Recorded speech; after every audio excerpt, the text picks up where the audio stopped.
ఓం నమః శివాయ. ఓం నమో నారాయణాయ.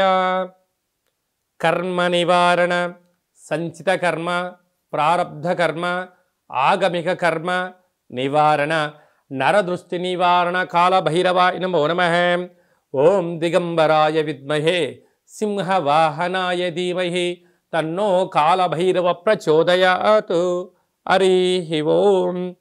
మా ఛానల్కి స్వాగతం. చూస్తున్న వీక్షకులకు, ప్రేక్షకులకు, ప్రియ కాళభైరవ భగవద్బంధులకి స్వాగతం పలుకుతూ మమ్మల్ని ఎంతగానో ఆదరిస్తూ ఉండబడినటువంటి ప్రియ సోదర సోదరీమణులకు అందరికీ, సనాతన ధర్మ సంరక్షకులకి, వీక్షకులకు, ప్రేక్షకులకు 2024 సంవత్సరంలో శేషభాగమైనటువంటి 15 రోజులకు వీడుకోలు పలుకుతూ 2025 సంవత్సరానికి స్వాగతం పలుకుతూ ఈ సంవత్సరంలో జరిగినటువంటి అష్టకష్టాలకు, ఇబ్బందులకు, అనారోగ్యాలకు స్వస్తి పలుకుతూ నూతన ఆనందంతో 2025 సంవత్సరం స్వాగతం పలకాలని కోరుకుంటూ 16/12/2024 నుండి 31 డిసెంబర్ 2024 వరకు పుట్టినటువంటి వారందరికీ కూడా ముందస్తుగా జన్మదిన శుభాకాంక్షలు. అలాగనే గతంలో వివాహం చేసుకున్న వారికి వివాహ వార్షికోత్సవ శుభాకాంక్షలు. ద్వాదశ రాశుల్లో గ్రహ గమనాన్ని ఒకసారి వీక్షింపచేద్దాం. వృషభ రాశిలో దేవగురు బృహస్పతి శత్రు సంచార స్థితి, కర్కాటక రాశిలో కుజ సంచార స్థితి, కన్య రాశిలో కేతు సంచార స్థితి, వృశ్చిక రాశిలో బుధ సంచార స్థితి, ధనుస్సు రాశిలో రవి సంచార స్థితి, మకర రాశిలో శుక్ర సంచార స్థితి, కుంభరాశిలో శని భగవానుడు స్వక్షేత్ర సంచార స్థితి, మీనరాశిలో రాహు సంచార స్థితితో గ్రహ గమనాలు ఈ విధంగా ఉన్నాయి.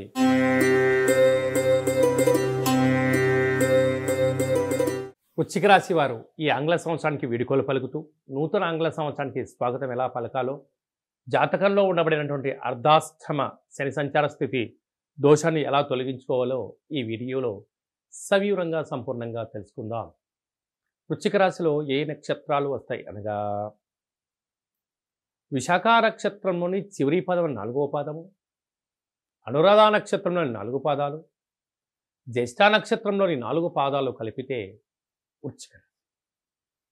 చాలామందికి పుట్టినటువంటి కాల సమయంలో డేటా బర్త్లు సక్రమంగా లేని కారణం చేత పేరు యొక్క మొదటి అక్షరాన్ని అనుసరిస్తూ ఆ రాశిని తెలుసుకునే ప్రయత్నం చేద్దాం. తో, నా, నీ, ను, నే, నో, యా, ఈ, యు అక్షరాల వారందరూ కూడా వృశ్చిక రాశి జాతకులే. వృశ్చిక రాశి యొక్క అధిపతి కుజ భగవానుడు. వీరికి రాశిలోనే బుధ సంచార స్థితి, 2వ స్థానంలో రవి సంచార స్థితి ఉండడం వలన అనవసరమైన ప్రయాణాలు, అనవసర ఖర్చులు, అనారోగ్యము పొంచి ఉంది. తస్మాత్ జాగ్రత్త. తృతీయంలో శుక్ర భగవానుడు ఉండడం వలన తల్లిదండ్రుల మాట, గురువుల మాట, అన్నదమ్ములతో, స్నేహితులతో సఖ్యతగా ఉండే ప్రయత్నం చేయండి. 90% ప్రమాదాలను నివారించే పరిస్థితి.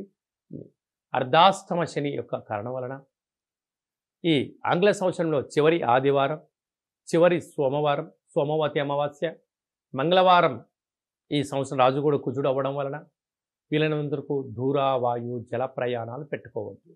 వాహన ప్రమాదాలు, జలగండాలు పొంచి ఉన్నాయి. తస్మాత్ జాగ్రత్త. యంత్రాలతో, ఆయుధాలతో, పెద్దవారితో, బ్యాంకు లావాదేవీలతో, కొన్ని మెయిల్స్ ద్వారా కానీ, మెసేజ్ల ద్వారా కానీ, షేరింగ్ల ద్వారా కూడా మీకు ప్రమాదం పొంచి ఉంది. అలాగనే సంతాన స్థానంలో రాహు సంచార స్థితి ఉండడం వలన నూతనంగా వివాహం అనే వారికి అద్భుతమైన సంతాన యోగం. సప్తమంలో గురు సంచార స్థితి, విదేశాలకు వెళ్ళాలి అనుకున్న వారి యొక్క కోరిక నెరవేరడం. భాగ్యంలో కుజుడు ఉండడం వల్ల ప్రేమికుల మధ్య, భార్యాభర్తల మధ్య అన్యోన్య దాంపత్య జీవితం అవసరం. నమ్మకమే మీ జీవన విధానంగా ఉండగలగాలి. ఒకరోజు గౌరవించుకునే ప్రయత్నం చేయాలి. ఇలాంటి కాల సమయంలో ఏం చేయగలగాలి అన్నట్లయితే, ఒక గ్లాసు బియ్యాన్ని అన్నంగా వండుతూ వండేటువంటి కాల సమయంలో కొద్దిపాటి పసుపు వేయడం వలన అన్నము రంగు మారిపోయి పసుపు రంగులో తయారవుతుంది. వాటిపైన ఒక నిమ్మకాయ పెట్టి దిష్టి తీసి ప్రవహించే నీటిలో వేయడం, లేకపోతే దానం చేయడం మీకు యోగదాయకం. అలా కుదరలేదు, ఈ కింద నెంబర్ని వాట్సాప్లో మీరు సంప్రదించగలిగినట్లయితే వీడియో కాల్ ద్వారా కార్యక్రమాన్ని చేయించి ఈ సంవత్సరంలో ఉండబడేటువంటి ఈ శని దుష్టగ్రహాలకు ఫుల్ స్టాప్ ఎలా పెట్టి స్వాగతం ఎలా పలకాలో మీకు చేయించడం జరుగుతుందని చెప్పి కూడా గమనించాలి. ఈ 2024వ సంవత్సరానికి మన స్వస్తి పలుకుతూ ఈ యొక్క ఆంగ్ల సంవత్సరంలో చివరి రోజు సోమవతి అమావాస్య మంగళవారం అమావాస్యతో కూడుకున్నటువంటి అవుతున్నాయి కనుక ప్రధానంగా మనము ఎలాంటి విధి విధానాలు పాటించాలో కూడా తెలుసుకుందాం. ఎందుకనగా ఇయర్ ఎండింగ్ అనగానే మనకు 25వ తారీఖు నుండి హాలిడేస్ రావడం, అందులో సంవత్సరంలో చివరి ఆదివారం, చివరి సోమవారం, చివరి మంగళవారం. ఈ సంవత్సరం రాజు కూడా అంగారకుడే కనుక అలాంటి తెలుగు సంవత్సరాది పండగకు రాజు అయినటువంటి ఆయన ఈ యొక్క మంగళవారం అమావాస్యతో కూడుకున్నటువంటి పరిస్థితులు ఉంటున్నాయి కనుక వీలైనంత వరకు సముద్ర స్నానమని, దూర ప్రయాణాలని, ఆవేశభరితమైన నిర్ణయాలు కానీ దయచేసి ఎవరు కూడా ఎలాంటి ప్రయాణాలు పెట్టుకోకపోవడము ఉత్తమోత్తంగా భావించగలిగింది. ఎందుకనగా సంవత్సరపు చివరి రోజులలో దాన్ని శేషము అంటారు కనుక అందులో అమావాస్యతో కూడుకున్నటువంటి సోమవారం అమావాస్య వస్తే దాన్ని సోమవతి అమావాస్య అని, మంగళవారం మిగులు ఛాయలు ఉన్నాయి కనుక అమావాస్యతో కూడుకున్న మంగళవారం అవ్వడం వలన ఆవేశభరితమైన నిర్ణయాలకు ఇది సరైన సమయం కాదులని, విందులని వినోదాలని పాల్గొంటున్నప్పుడు ఎన్నో జాగ్రత్తలు అవసరం.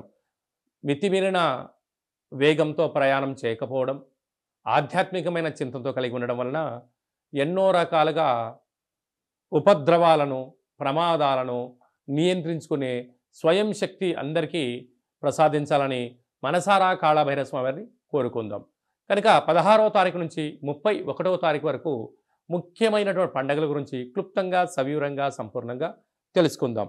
23వ తారీఖున బహుళాష్టమి సోమవారము ఉత్తరా నక్షత్ర సందర్భంగా కాళభైరవ స్వామికి స్మరణ, ధ్యానము, పూజా కార్యక్రమంలో పాల్గొనడం వలన మనకు సకల అష్టకష్టాలు తొలగిపోతాయని చెప్పి కూడా గమనించాలి. అలాగనే మనకు 30వ తారీఖు సోమవారం పూట అమావాస్య, సోమవారంతో కూడుకున్నటువంటి అమావాస్య, అది సోమవతి అమావాస్య అంటారు కనుక సకల గ్రహదోషాలు సంవత్సరంలో ఉండబడినటువంటి వాటన్నిటిని కూడా వదిలేసుకొని కొత్త ఆనందకరమైనటువంటి స్వాగతం పలకాలి అన్నట్లయితే కాళభైరవ స్వామికి స్మరణ, కూష్మాండ దీపము, నారికేల దీపము, ముడుపు, కాళభైరవ హోమ కార్యక్రమాల్లో పాల్గొని దిష్టి తీసేసుకొని కుక్కకు మహారాజు గారు కానీ పక్షిరాజవారైనటువంటి కాకికి ఆహారాన్ని పెట్టుకోవడం వలన యోగదాయకం. అలా మీకు కుదరలేదు, ఈ కింది నెంబర్ మీరు సంప్రదించినట్లయితే మీ యొక్క గోత్రనామాలు పంపించినట్లయితే కాళభైరవ స్వామికి స్మరణ, అభిషేకము, పూజ, హోమము, ముడుపును కట్టి 20 రకాల వస్తువులతో ఈ సంవత్సరం ఎండింగ్లోకి ఈ కష్టాలను ఎలా ఫుల్ స్టాప్ పెట్టుకోవాలి, కొత్త సంవత్సరానికి స్వాగతం పలుకుతున్నప్పుడు ఎలాంటి కార్యక్రమాలు చేసుకోవాలో కూడా మీకు వీడియో కాల్ కూడా తెలియజేయడం జరుగుతుందని చెప్పి గమనించాలి. అలా ఇంకనూ మనం విజయం సాధించగలగాలి అన్నట్లయితే ఈ యొక్క పాత్ర కంచు పాత్ర అంటారు. కంచు మోగినట్టు కనకం మోగదు గదరా సుమతి అని చెప్పి మనకు సుమతి శతకంలో ఉంటుంది. మనకు రాసులు 12 ఎలా ఉంటాయో 12 రాసులను ఇందులో అచ్చు వేయడం జరుగుతుంటుంది. ఈ పాత్రను మనం ఇంట్లో పెట్టుకొని ఎలా ఉపయోగించుకోవాలో చెప్తాను, ఒకసారి వినండి.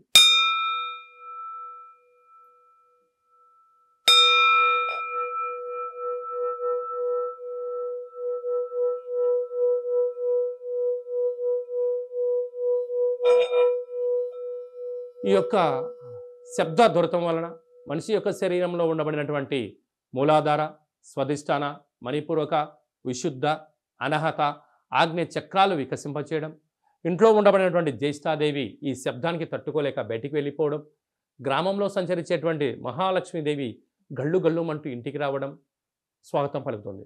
అలాగా మనకు చాలామందికి నాకు నరదృష్టి ఉంటుందండి, ఏం చేసినా ఈ మధ్య కలిసి రావట్లేదండి, మా అబ్బాయి కానీ అమ్మాయి కానీ ఆహారం తీసుకుంటున్నారు కానీ ఒంటికి పట్టట్లేదండి, అనేక వ్యాధులతో ఇబ్బంది పడుతున్నాము అనుకుంటున్న వారందరికీ కూడా ఈ యొక్క పాత్ర అక్షయ పాత్ర ఆవశ్యకత ఉందని చెప్పి గమనించాలి.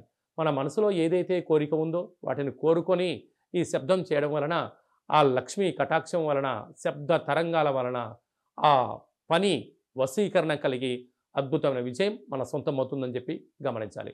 ఈ అక్షయ పాత్రతో పాటు ఓ కాలభైరవ స్వామికి ఒక పిరమిడు, డాలరు, కంకణము, అలాగనే మీకోసం ప్రత్యేకంగా కాలభైరవ హోమము, అలాగనే విశేషమైనటువంటి 20 రకాల వస్తువులతో దిష్టి తీయించడం కూడా జరుగుతుంటుంది.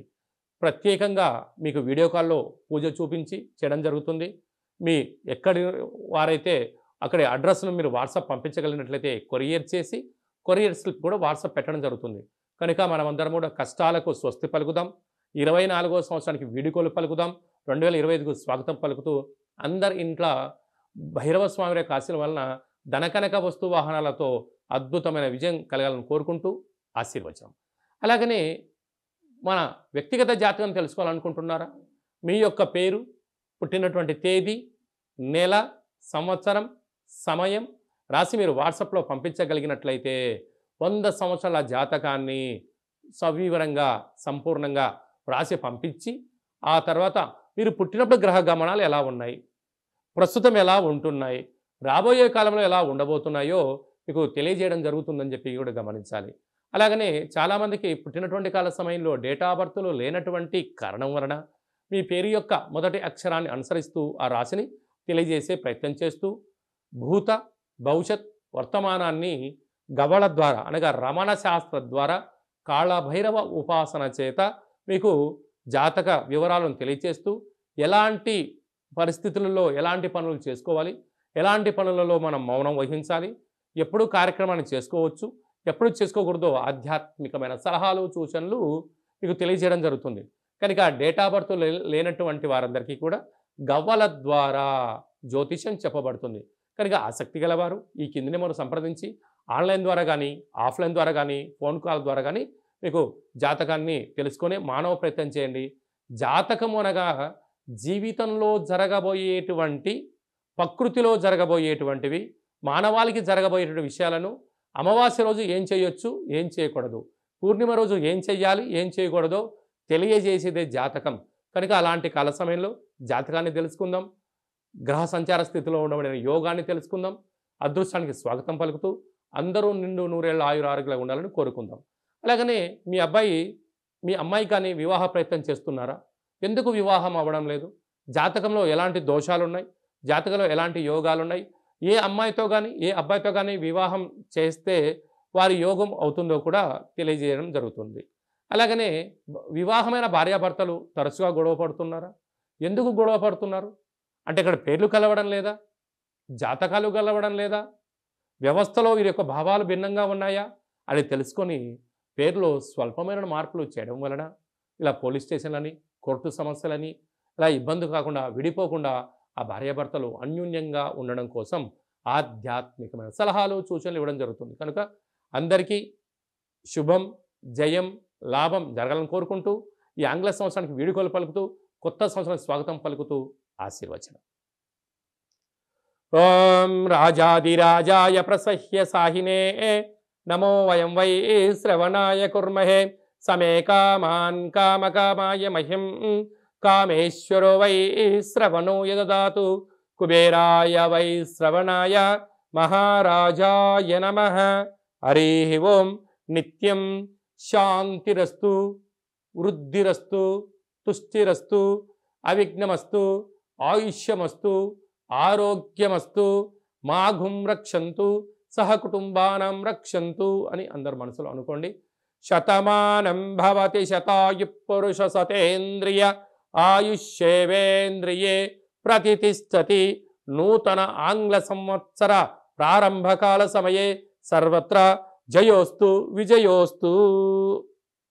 ఈ వీడియో మీకు నచ్చినట్టయితే లైక్ చేయండి, షేర్ చేయండి. నేను చేస్తున్న ఆధ్యాత్మికమైనటువంటి వీడియోలు అందరికన్నా ముందు మీరు చూడాలి అనుకుంటున్నట్టయితే మన ఛానల్ని సబ్స్క్రైబ్ చేసుకోండి. పైన అందరికన్నా విషయ పరిజ్ఞానం తెలుసుకోవాలనుకున్న వారికి ఆలన బటన్ దాన్ని ప్రెస్ చేసి గంట సింబల్ కూడా ప్రెస్ చేయండి. మీరు ఎవరి క్షేమాన్ని అయితే కోరుకుంటున్నారో అంటే మీ క్షేమాన్ని ఎవరైతే కోరుకుంటున్నారో ఈ ఆధ్యాత్మికమైన సలహాన్ని సూచనను అందజేసి హిందూ ధర్మాన్ని కాపాడండి.